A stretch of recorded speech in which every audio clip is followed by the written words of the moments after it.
All right. Welcome back, everybody, to the Revive podcast. Today, we're here with Blaythe from No Cure. How are you today, sir?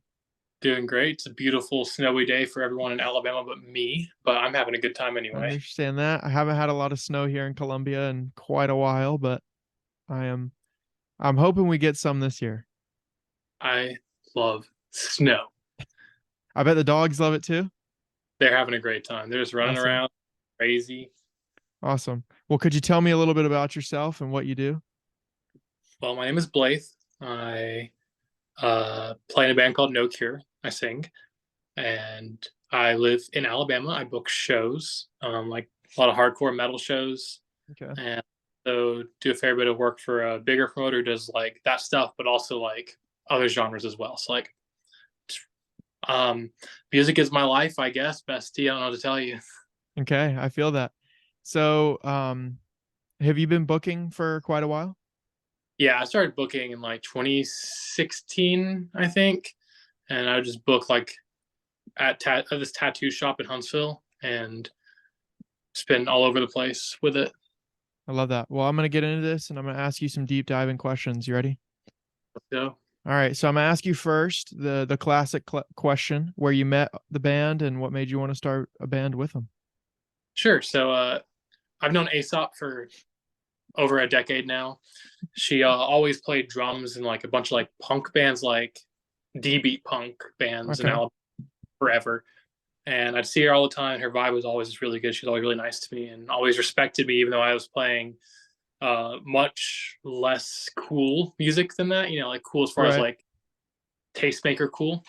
So she always like treated me with respect. It's like some people they will treat you with less respect if they think the music you make is not like tastemaker cool. I feel And, that. you know, elitism and gatekeeping does have a place, but it's nice when people are accepting, and she's always cool to me.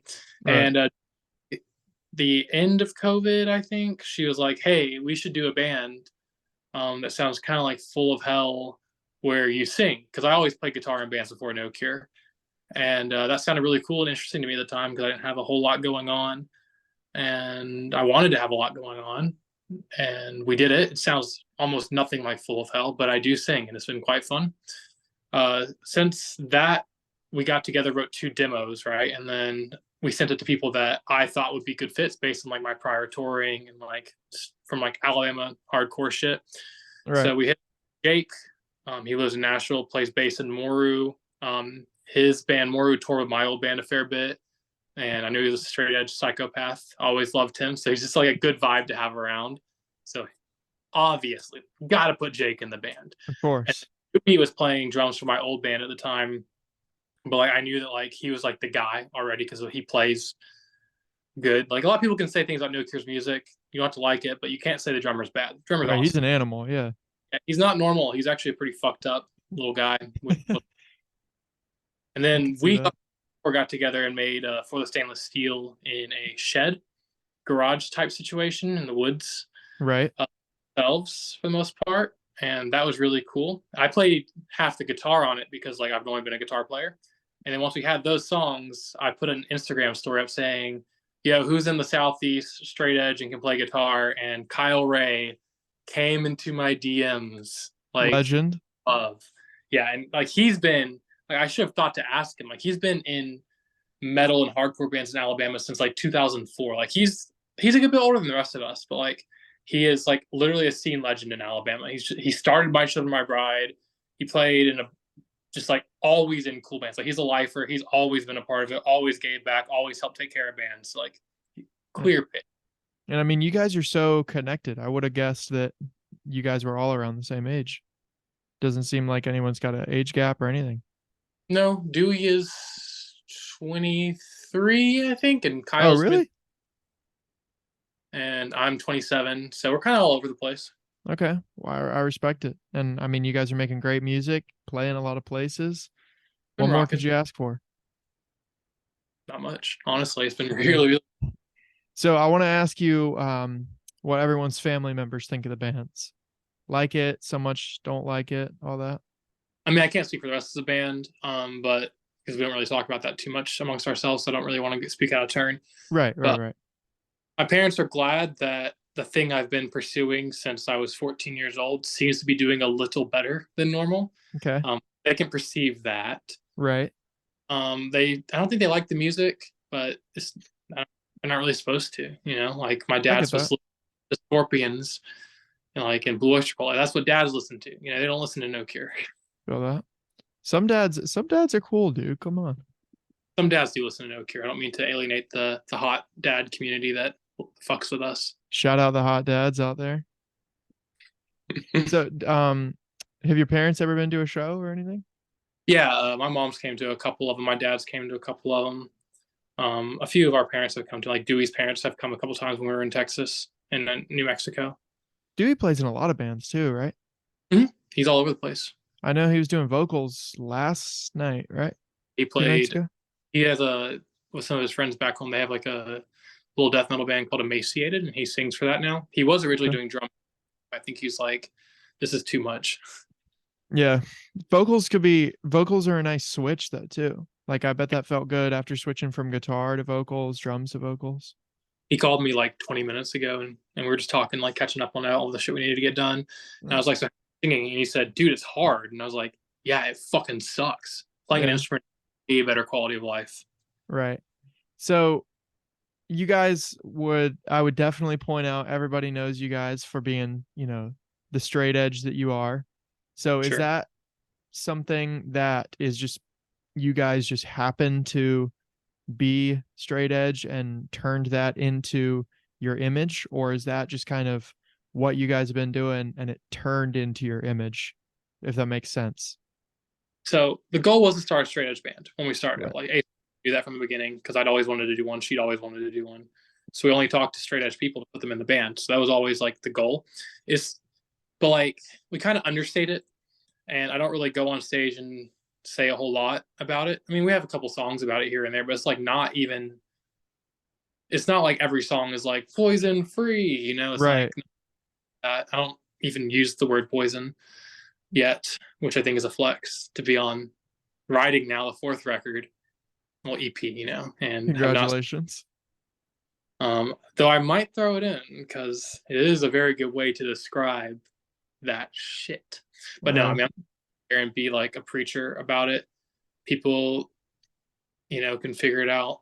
I'm trying to just tell people, if anything, like worked for me over the years and what I think will maybe work for them. But I'm not a life coach. I'm just a dude. Right. And if all the positive input that you guys have gotten, I've seen is very, very good. All the how do I say that? All the people that are at those shows are supportive of it. I don't really see anyone who's not, there trying to like drink alcohol or smoke a cigarette, but I mean, people do what they want to do, and right. people like to um, buy our merch and then send me a picture of them like smoking weed in it, and it's like, cool, Oh, thank you. I yeah. needed that really bad that day. Gets you money, gets you a funny video. I What don't more really could you care. ask for? Yeah. I So, I, I was what? trying to like own me, I guess, and it's like, Right. got me. Yeah, You I don't bought think this that's shirt. really I don't understand how that would make sense though. It's just silly. We're rocking. Exactly. It's all you can ask for. So you have some very I'll say you got some very long hair. Seems like it's in great condition. So I want to know how you keep it in that condition. It could look so much better if I tried. Really? Um, yeah, I need to wash it more.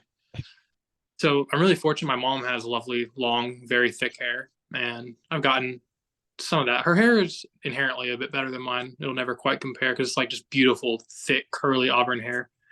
I don't know. I just have long hair, and I don't maintain it nearly like I should.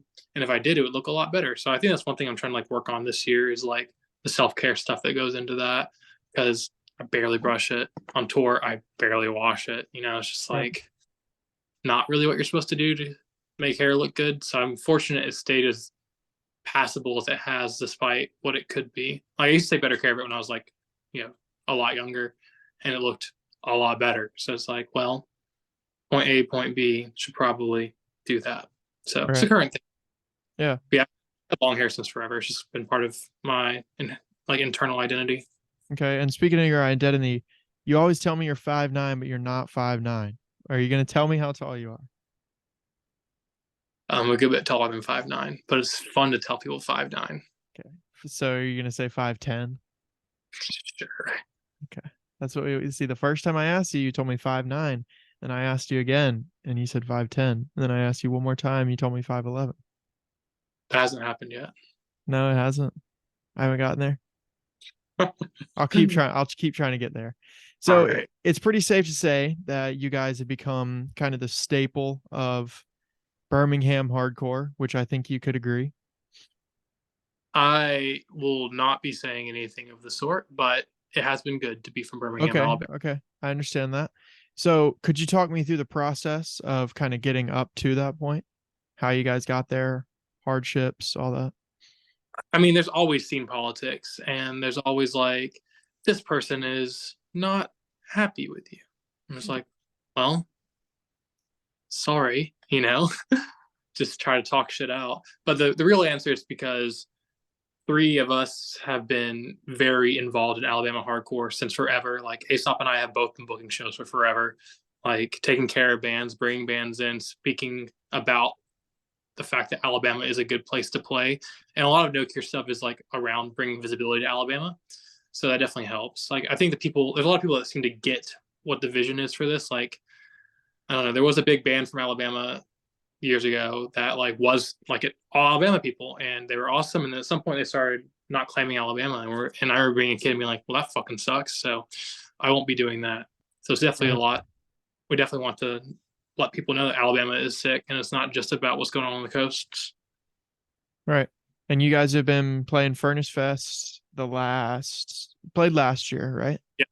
And then did you play the year before that? No, No, so that was your first time. How was that? it was a very cool show. I didn't think there would be about 3,000 people there to see us at 12 a.m., 12 p.m., like noon. I didn't Yeah. expect that band on the Shed stage that day because we had committed to that, long ago. And then a lot of things happened for us between then and there. So we were definitely like build pretty early, which I don't give a fuck, I'm gonna rock. I just Yeah. didn't would be there on time. I didn't think they'd get everyone processed in that fast, but they ran it really well and we had one of the coolest shows of my life. It was a lovely time. Love it. Not much more you can ask for again. No, So I've not got I've got a little segment for you. It's a little song breakdown. We've got two songs on here. Got okay. the two classics, Final Truth and Parasite. It's So hard to call songs classics. We're still quite a small band, but come on. You're up you there. know, You're getting up there, dude. No, you're not. You're not a small band. we are one of four on almost every tour we're on. We're a small band, Owen.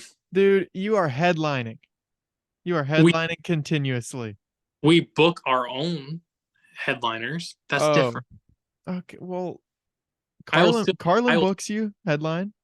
I'll play the game, and I don't mean to undermine my accomplishments, but these are hardly classic rock.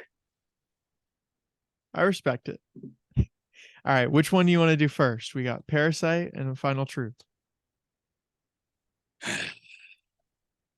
Two of I your don't. favorites.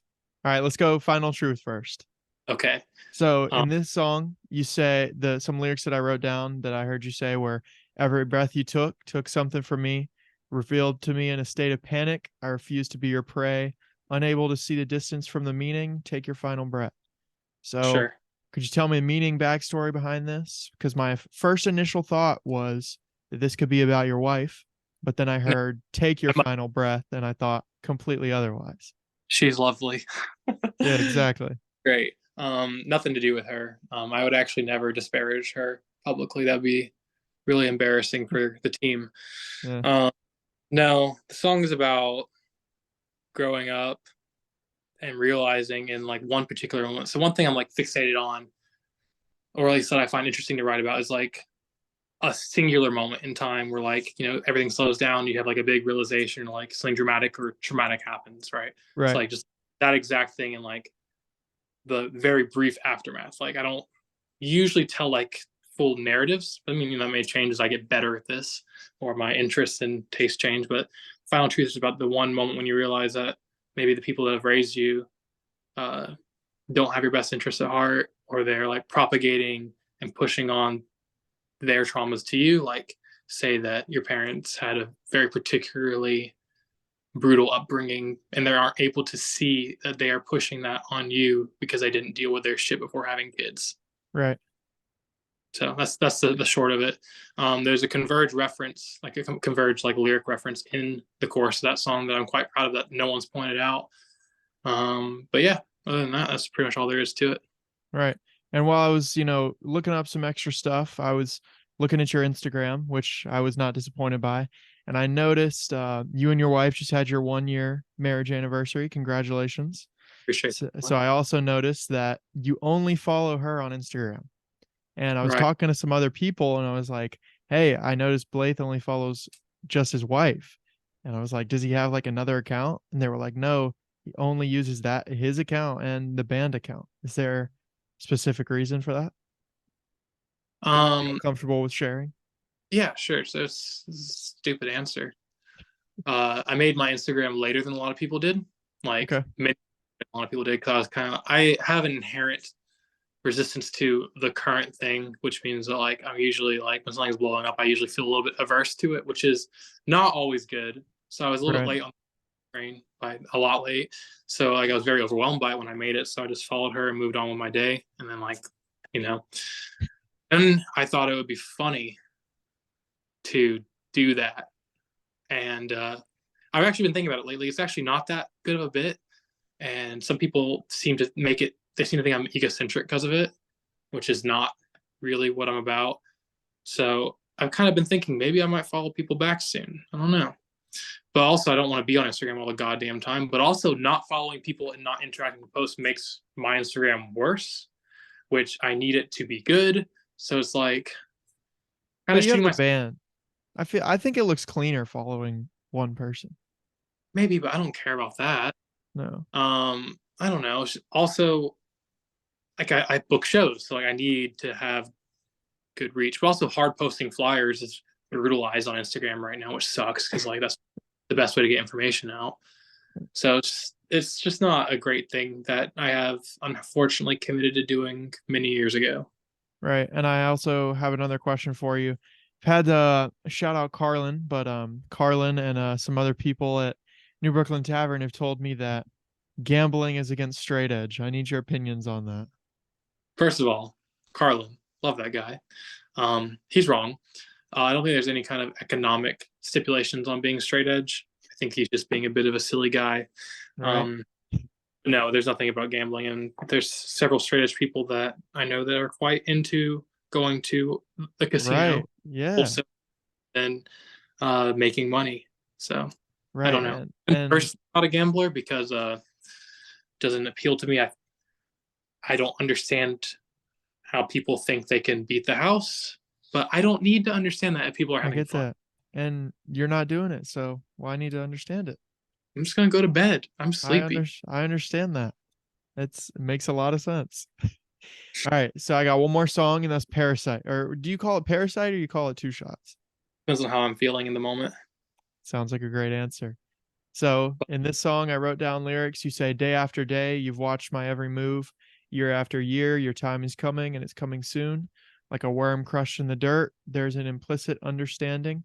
I let you in, but you only take and take and take. I can't handle my privacy invaded. Terminate. Could you Right, tell right. So me what were your, initial thoughts writing this? Were you angry, upset, worried, all that? it's fairly literal. It's really just about dealing with a parasocial relationship where someone thinks that things are closer than they are, and it borderlines on stalking, and you're like, I'm gonna kill you really, really bad. Basically, Okay, the entire it's about doing what needs to be done, and in a greater sense, just handling your shit. I understand that. Well, that was quick and simple. I like it. Quick and simple. Don't need a whole, introduction, all that. Yeah, I mean that's the duality of what I'm trying to do. Sometimes it's just like that's it, Feel and that. this shit fucking happened. It does. So I've got three little questions that I'm gonna say the first one and I could guess that you know who it's from. Great. So I've got someone sending in some questions, and the first one is why do you hate Carlin? I love Carlin. I know they're probably being silly, and I probably could have been funnier and said something silly about how I hate Carlin, but no, I actually really love Carlin. I think really highly of him. I think he's a great promoter. He runs venue so well, anything he touches is good. Every show he does for me has been good. Right. Like And I asked, his stage hands are immaculate as well. I have heard that he hires people that he doesn't know what to do with, and like gives them like little pity jobs. You know, Thank you. you're Appreciate welcome, it. buddy. That's the best compliment in the world. I'm gonna put No, that in my Instagram bio. you mustn't do that. No, No, he's great, man. I really really love him. awesome. So I've got another one here. It says if all your friends got kidnapped, let's say they all got kidnapped, right? They're taken so far away. Guy calls you, he says, I'll give you your friends back, but you gotta smoke a cigarette. Are you doing Come on, man. it? I've never smoked a cigarette in my life actually, Good. and Neither is Carlin Thompson. he loves cigarettes. He's starting to look like a cigarette. He is. No, I don't. I wouldn't smoke the cigarette because if I smoked the cigarette, I'd have to kill myself then, and I wouldn't be able to go hang out with him anyway. Oh, so that's deep. Deeper No, than I thought. do it. You got to do it. All right. So the last one on this is that I think everybody could kind of see, but no one ever really pays attention to. You always have on a puffy jacket, a puffer jacket. I know no matter how hot it is, no matter how cold it is, I know this is part of the style because I've seen people wear puffy jackets and I'm like, it's so hot in here. It's like it's part of the drip. So I want to know why you wear the puffy jacket all the time. Um, Screaming makes me cold. Does it really? Yeah, I didn't know that. yeah. Just breathing in all that air and then like jumping around and yelling at people. I just get really cold. Okay. That's all that there is to it. Sad to say. All right. Well, I've got this last little segment and I call this one how do you know that? Because a lot of people always ask how I know that. So I'm going to start from the top and then we're going to go all the way to the bottom. The top's going to be, more known and the bottom's going to be Okay, you know. So I'm going to start you off from so from my understanding, Dewey did all the mixing for you guys a while back, right? he did mix for the stainless steel. Okay, and so like, does he still do it? Was it kind of a relief to have him there to do it, all that? I loved him doing it because we just did everything. That was really sick. Right, I think he did doing it. It felt like it was a lot of pressure, but he did a great job. It sounds like a band were playing in a shed, which is what we did. right. And do you guys go to a studio now and everything? Um, for Kirsten Birth, we did not. We recorded the instruments ourselves again. We did that. Some of them in that same shed, and then some of them in Aesop's basement at the time. And then we sent those stems off to get mixed that time. So like we still made it ourselves, and then had someone turn the knobs and make it sound a little better. Right, And then the newest one, the Commitment to Permanence, we recorded that with my old friend Kevin Langley out in Athens, Alabama, and he basically just engineered it. We just still did all like the creative decisions, but he's like, "Hey, here's how you make a guitar cab," because on Curse from Birth, I'm like 95% sure that I mic'd the center of every guitar cab cone, which is apparently you're not supposed to do that. no, put it right on the like where the speaker itself is. Right. Well, that's not what I did. That's okay. It still So picks it up. yeah, it just makes it sound really, And guess who really taught me how to do that? Carlin Thompson. Carlin. I gotta find out his middle name. I'm gonna start calling him by his full We name. don't. Nah, I bet he doesn't have one. It'll work like a true name in D&D. He'll go limp and start taking all your commands. You a big D&D guy? Love that shit. Really? Yeah, I've been really into like Baldur's Gate and like the CRPG adaptations of it on computers since I was a child. So Okay. love all that stuff. I respect that. So I Yep. know your boy Brandon, your spirit dies. Shout out Brandon. Big mother. I've heard some stories that he hates dry heaving noises, and you guys like to mess with him a lot. We did one particular time. We did make him puke in Oh, California. We chased him around going, and and then I that felt bad. I didn't think it would actually work. I thought he was just like being silly, but no, he did vomit into a bush. that sucks. No other Yeah, story. That's the only time you've done it. We had like fucked with them a little bit before then to like see, but then like that was like, okay, it works. We're done now. Yeah. Though I have considered getting a whole crowd when we play a show with them. I have considered, but there You could be should. that's like a fairly like common thing. And then the No Cure Puke show would be like a known event. I'm actually kind of convincing myself to do this. You should. I'll cut Be like, this part out. We don't have to tell him. I could be like, anyone here got a weak stomach? And you're like, all right, everyone, we're gonna go together. That's awful. that's that's why. Hey, rest in peace, Brandon. Love that guy. He's still alive, but not after that. So I want to know your opinions on vinyl pressings Well, because I know uh, they're not very strong, um, I don't know. I think it's very cool, and I desire to do that. They're quite expensive for an independent band, but we're right? going to out, I think. But I am not a vinyl collector, though I do intend on being one when I am a wealthy person or a Okay. more secure financial person. It's I, quite expensive. yeah, it is very expensive. I've got probably about 100 of them over there. And Can't see them. probably cool as fuck in your room. You have a whole setup. It's beautiful. I Everyone's do. face is so nuanced and interesting, and you have the full 12-inch art in your hands. Amazing. I love the concept. Right. And the goal is for when everyone comes into my room, they're like, "Oh my gosh, I love you. I love this. This is so cool." And that's all I've got. No other inputs. No Yeah. one doesn't not notice it. They just all come in and they love it. I feel pretty appropriately loved right now. I don't really need more, so I guess I'll wait until I need to be loved more. Fair enough. I understand that. So I want to know how your synthesizer rig is coming along. I built a huge modular synthesizer. I was really into that stuff. I still am. Had some drum machines and all that because my last band had a lot of like industrial, noisy stuff in it too. And I got really deep into it so I could create more stuff for that. No Cure is a guitar band, just Okay. like just guitars and bass, drums, singing, and we don't use that shit. So it's a little by the wayside right now, but that's just because I'm so busy making No Cure stuff. But I do intend on getting more into that again in the future. I super love all that stuff. It's fun just Okay. to patch it up and be like, whoa, what's this going to sound like? Oh, that's fucking terrible. I respect it. I respect it. Yeah. So, children, or I was told that these next two you might not answer. You might, but absolutely, if you don't want to, don't feel the need to. Children, if you're listening, cover your ears for the next 3 seconds. What could you tell me about Come Eater Deathcore? It has nothing to do with children, Well, actually. no, I just meant, bad I know. word, gotta cover the ears. Um, so here's the problem, my friend.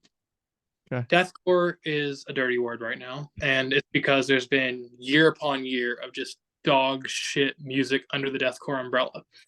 But deathcore as a concept, as it was originally intended back in the early to mid 2000s, mostly early 2000s, where it was like death metal mixed with hardcore. Okay. That that shit is beast. That is what I think deathcore is. But I recognize that what deathcore means to a lot of people is like, down tuned to fuck, headless, Xbox looking guitar amps, vocalists doing all that weird, whispery, tongue rolly shit. It's like cool sound music, but it's like not actually angry, Okay. Fair, chill. Sorry, my dogs are looking out the window, being like, "Rrr." That's But yes, okay. my issue is a lot of that stuff like isn't really angry inherently. It's just like, look at this cool shit I can fucking do with my voice. So I call a lot of that come eater deathcore because it's fucking lame to differentiate from what I think deathcore should be, which is badass, which is death Okay. metal with hardcore energy and presentation. Okay. And now, could you tell me about the premium messenger?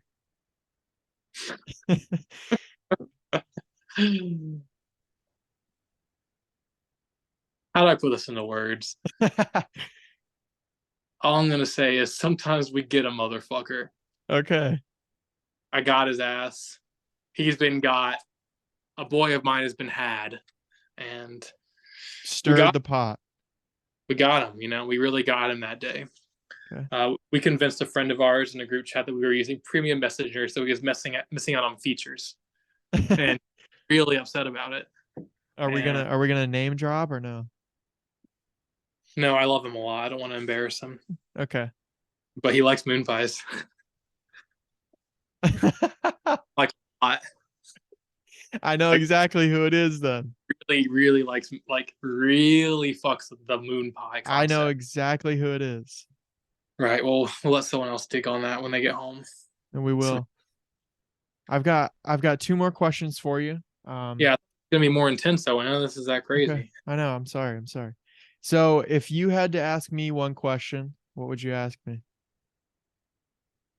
Did you dye your hair? I thought it was brown. I did. I did. I bleached it over winter break. It feels great. You fuck with it? I love it. I love it so much. Oh, yeah. I'm kind of I like it. I like it more that there's still kind of the brown in there, Yeah, and it's got then there's the bleach. Yeah. 2001 new metal vibe. I fuck with it. That's what, dude. Oh, dude, that's what I was going for. Good. I bet you Uh, didn't even think about that. I mean, you weren't alive then, I don't think. So no, I didn't. No, I wasn't. I was born in 2006, brother. That's crazy. 2006, August 21st. Shout out, mom and dad. Let me be born. All right, and I've got one more question for you. This is going to be the deepest one. What's your Okay. message to the entire world? The entire world. Everyone's going to hear this in the whole world.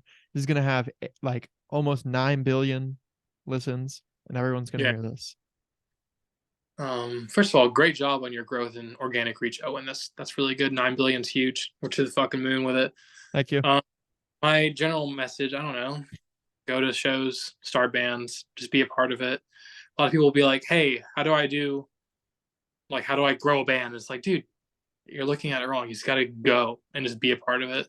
All right. Like, don't fucking growth strategy tips like I'm some kind of finance bro looking at stock options for no cure straight edge. No, I just made a band with my people I care about, playing music that we like, and that's really it. And we just are consistent, you know. All right.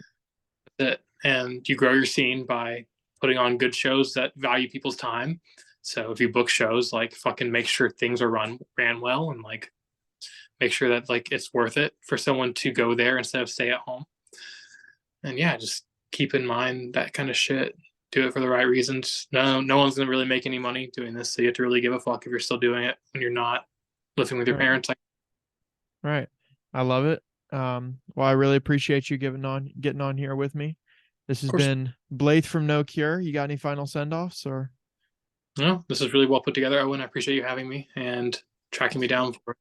I had to track it took us a while, but I tracked you down.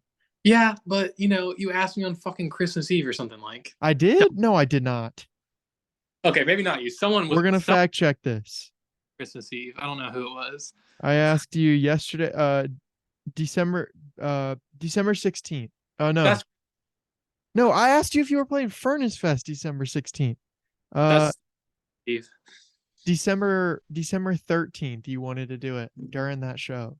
But I was like I wanted to watch all the bands and I didn't have the equipment. Felt like it would be too interrupted by people. Yeah, I was just trying to knock it out for you.